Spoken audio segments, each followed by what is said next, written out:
안녕하십니까, 정관영입니다. 정관영 교수의 사회적 경제 TV 네 번째 방송입니다. 오늘 말씀드릴 방송의 주제는 사회적 경제 개념 익히기예요. 사회적 경제라는 이야기를 많이 들으시는 분들은 이 사회적 경제가 도대체 무슨 내용이야? 뭘 의미하는 거야? 라고 이제 많이 생각을 하실 거고, 그리고 이 방송에서도 사실 어떻게 보면 이 개념에 대한 설명을 우선적으로 해드리고 그 다음 이제 이야기들이 쭉쭉 진행돼야 맞는 것 같아요. 그래서 오늘은 사회적 경제 개념에 대해서 설명을 좀 해드리겠습니다. 사회적 경제 개념은 지금 정부에서 고용노동부에서 그 개념을 가지고 있는 개념 규정을 한 것이 있고, 기획재정부에서 또 개념 규정을 한 게 있어요. 근데 저는 이제 고용노동부 거나 기획재정부의 개념과는 전혀 조금 다른 개념을 하고 있어요. 조금 담론으로 가야 된다라고 하는 생각이 들어서 조금 아카데믹하게 저는 정의를 내리는데요. 지금 우리 시청자 여러분들이 보시는지 화면에서 보시면 사회적 경제 개념에서 제가 두 개를 올려놨잖아요. 하나는 제가 2013년도에 이제는 사회적 경제다에서 이제 규정한 이 내용과, 그리고 2017년 기획재정부 이제 사회적 경제 활성화 방안에서 나온 이제 사회적 경제 개념인데, 제가 한번 읽어볼게요. 제가 개념 규정한 건 화폐 경제, 비화폐 경제, 비시장 경제 영역에서 공동의 사회적 욕구를 가진 이해 당사자들이 자발적으로 참여하여 결성한 결사 조직을 통해 생산수단과 생산요소의 사회적 소유관계를 이루면서 호혜와 협동, 민주적 운영 방식으로 작동하는 경제 시스템이라고 이제 저는 개념 규정을 하고 있고요. 밑에 기재부의 규정을 보면, 개념 규정을 보면 구성원 간 협력, 자조를 바탕으로 재화, 용역, 생산 및 판매를 통해 사회적 가치를 창출하는 민간의 모든 경제적 활동, 국가 시대별 정의는 다양하나 구성원 참여를 바탕으로 국가 시장 경계에서 사회적 가치를 추구하는 경제 활동을 의미. 자, 이 두 개념을 보시면 아마 굉장히 큰 차이를 느끼실 거죠. 그죠? 제가 개념 규정을 한 것은 크게 세 부분으로 나뉘어요. 그래서 화폐 경제, 비화폐 경제, 비시장 경제 영역에서 공동의 사회적 욕구를 가진 이해 당사자들이 자발적으로 참여하여 결성한 결사 조직에서 교환 방식과 경제 주체에 대한 한 부분이 들어가 있고요. 그리고 생산수단과 생산요소의 사회적 소유 관계에서 두 번째는 이제 소유 방식, 그러니까 재화의 소유 방식이죠. 그 다음에 이제 세 번째가 호혜와 협동, 민주적 운영 방식으로 작동하는 경제 시스템에서 운영 방식, 이렇게 크게 세 가지로 저는 구분해서 개념 규정을 하고 있습니다. 그러니까 첫 번째가 교환 방식과 경제 주체, 두 번째가 소유 방식, 세 번째가 운영 방식이에요. 그런데 기획재정부의 개념을 보시면 제가 내리는 평가는 이거는 그냥 행정기관에서 그 행정을 하기 위해서, 그러니까 뭐라 그럴까요? 그 사회적 경제 조직들, 뭐 사회적 기업이나 협동조합들에게 어떤 이제 홍보용이나 관리를 하기 위한 그냥 행정용 개념이라고 생각이 들어요.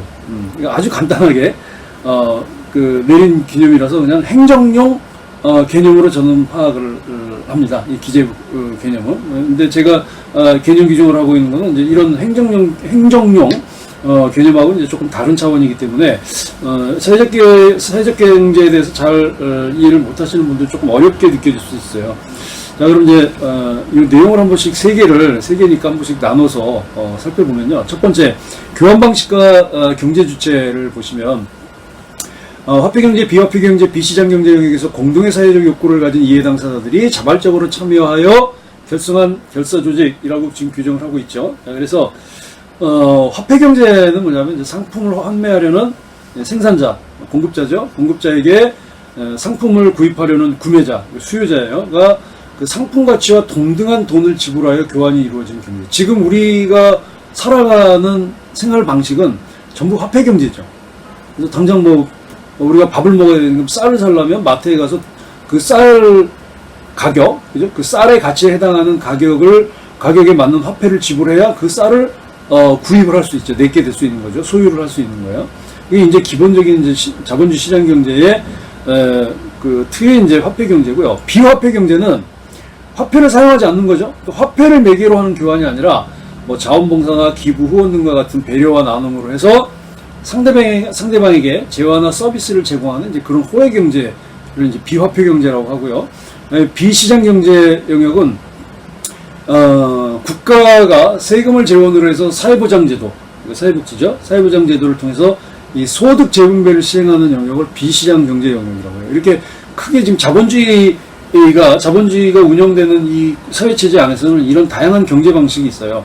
근데 우리는 주로 이제 화폐로 자기에게 필요한 재화를 구매하기 위해서 그 구매하려는 재화에 부여된 가치, 즉 가격에 해당하는 화폐를 지불하고 그 재화를 이제 소유하게 되는 이제 그런 이제 화폐 경제에서 살게 되죠.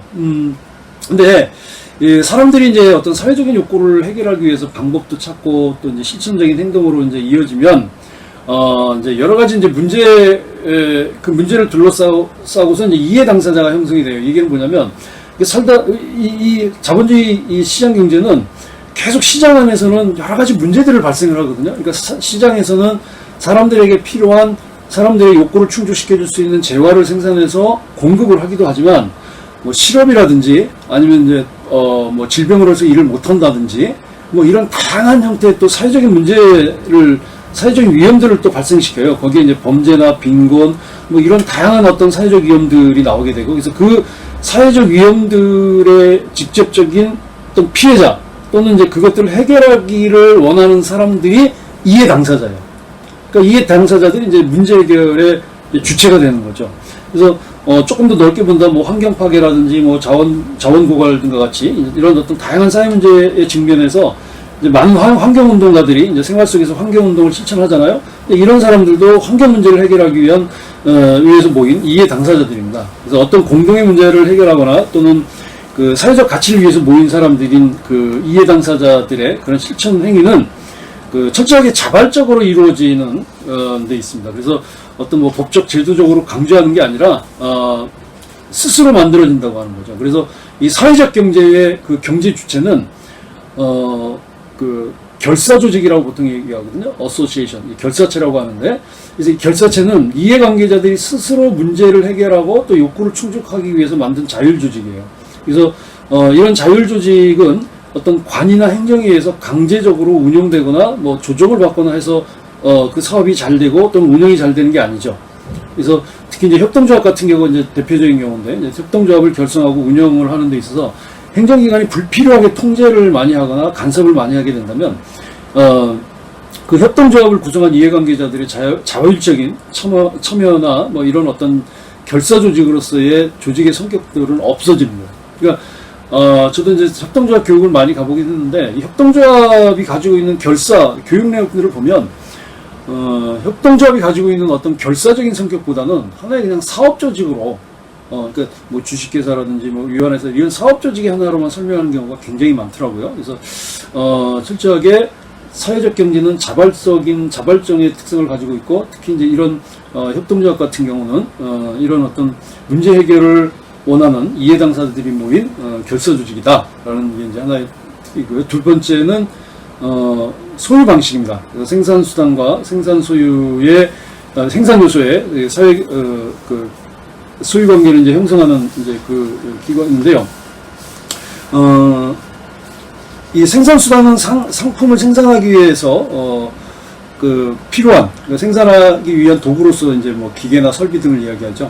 그리고 이제 생산 요소는 그 상품 생산을 위해서 투입되는 이제 재료로서 뭐 자본, 노동, 토지 등을 이제 말합니다. 그래서 자본주의 생산 형식은 기본적으로 이제 상품 생산을 위한 그 생산 수단하고 그 생산 요소가 자본가의 소유가 돼요. 이 어떤 사유재산으로 인해서 그러니까 자본을 가지고 있는 그 자본을 가지고 있는 자본가가 생산을 위해서 필요한 생산 수단과 생산 요소들을 확보를 해요. 그리고 이것은 철저하게 법적으로 사유재산으로 보장이 되면서 이것은 계속 늘어나게 되어 있습니다.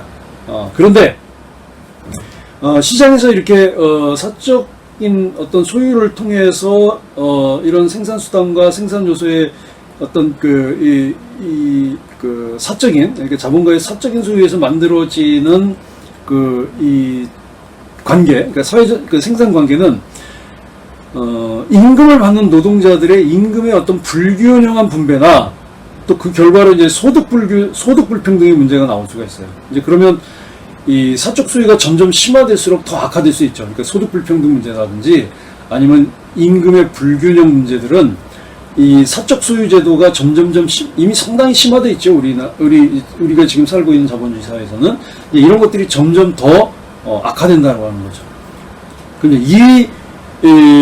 이렇게 이제 사적 소유가 심화되면서 나타나는 소득 불평등을 해결할 수 있는 방안이 뭐냐? 그리고 이 생산수단과 생산 요소의 사적 소유를 사회적 소유로 전환하는 방법. 그러니까 사적 소유도 인정을 하되 마을이라든지 아니면 어떤 결사체라든지 해서 점점 개인이 소유하는 것보다는 사회적으로 소유하는 것들이 많아져야 된다는 거죠. 그래서 이 사회적 소유를 실현하는 조직체가 바로 협동조합입니다. 그러니까 협동조합도 그렇게 사회적 소유를 시작을 했고요. 출발을 했고, 그리고 지금도 협동조합이 가지고 있는 가장 중요한 기능 중에 하나는 이런 생산수단과 생산 요소를 어느 특정 개인이 가지고 있는 소유하는 이제 사적 소유에 기반하는 게 아니라 어떤 집단이 공동으로 가지고 있는 이 사회적 소유를 가지고 있다, 사회적 소유를 소유로 형성한다고 하는 게 가장 중요한 특징입니다. 그리고 이제 세 번째가 운영 방식인데요. 운영 방식은 이제 호혜와 협동, 그리고 민주적 운영 방식으로 작동하는 이제 경제 시스템이라고 제가 규정을 했는데, 이 운영 방식에서는 이제 사회적 경제의 원리에 대한 이야기들이 많이 나오고, 아마 사회적 경제를 들으셨거나 참여하시는 분들은 이제 많이 들어보셨을 거예요. 이제 가장 많이 나오는 얘기가 호혜죠. 호혜. 이 호혜라고 하는 건 이제 이해관계자들 간의 어떤 사회적 관계에서 집단이나 사람들이 서로 의미 있게 답례를 제공하는 관계를 말하죠. 그래서 이 호혜 관계가 이루어지기 위해서는 사람에 대한 인정과 배려가 기본이에요. 그렇죠? 그러니까 사람에 대한 인정이나 배려가 없으면 호혜 관계가 형성될 수 없어요. 그런 관계가 맺어지지 않으면 호혜 관계가 형성이 안 된다라는 거죠. 그리고 이 호혜와 함께 또 하나 중요한 원리가 협동인데, 이 협동은 보통 이제 사회적 경제 조직들이 함께 일하는 것을 말하고요. 그리고 사회적 경제 영역을 강화할 수 있는 신뢰나 또는 공동의 사회 자원과 같은 이제 이런 사회 자본들을 만들고, 또 필요할 때 한 목소리를 내서 공동의 가치와 정신을 만드는 것이 이제 이 협동입니다. 그래서 이 호혜와 협동을 통해서 결사 조직을 만든 이제 구성원들이 운영을 하는데 철저하게 민주적으로 운영을 해야 되는 거죠. 그래서 특히 이제 협동조합 같은 경우는 1인 1표제가 원칙입니다. 주식회사는 주주들이 가지고 있는 그 주식 수에 의해서 의결권을 부여받지만, 협동조합은 자기가 얼마를 투자했든지 간에 모든 조합원에게는 1인 1표만 허용을 하죠. 그래서 의결권은 한 표에 해당하는 한 표만 행사할 수 있는 의결권을 갖게 됩니다. 그래서 이건 어떻게 보면 이제 그 자본주의 국가의 그 정치체제, 대의민주주의 정치체제의 원리인 1인 1표하고 맞는 거예요. 그래서 이 운영 방식에 있어서 민주적 운영 방식이라고 하는 것은 특히 이제 협동조합이 가지고 있는 1인 1표제와 같은 거고요. 그리고 협동조합이 가지고 있는 또 하나 이제 중요한 특징이 배분 불가능한 적립금 제도거든요. 이 배분 불가능한 적립금 제도라는 건 출자금이라든지 아니면 이제 사업을 통해서 어느 정도 이제 그 협동조합 내에 이제 그 자산이 축적되게 되면 이제 일정 비율을 쓰지 않고 모아두는 거죠. 그래서 그 배분이 불가능한 거죠. 그래서 현재 조합원 세대들이 다 쓰지 않고 다음 세대에게 그 잉여를 넘기는, 어떻게 보면 이제 소득의 세대 간 이전의 기능을 하고 있는 게 바로 이제 이 배분 불가능한 적립금 제도입니다. 그래서 이 배분 불가능한 적립금 제도를 통해서 이 사회적 경제나 또는 이제 이 결사 조직 자체인 이제 협동조합의 지속 가능한 경제를 만드는 원리가 바로 이 배분 불가능한 적립금 제도입니다. 그래서 이 배분 불가능한 그 적립금 제도는 그 협동조합이 가지고 있는 가장 중요한 원리이기 때문에 반드시 지켜져야 되는 내용들이고, 또 이 실현을 통해서 또 사회적 소유가 실현될 수 있는 가장 중요한 내용이죠. 자, 이렇게 해서 사회적 경제의 기본 개념인 소유 방식을 어떻게 할 것인지에 대한 문제하고, 그 다음에 아까 말씀드린 이제 교환 방식과 경제 주체, 그리고 이제 소유 방식, 그리고 이제 운영 방식, 요 세 가지에 대해서 세 가지를 나눠서 한번 살펴보았습니다. 자, 오늘은 사회적 경제 개념에 대해서 살펴보았고요. 오늘은 여기까지 말씀드리겠습니다. 네, 감사합니다.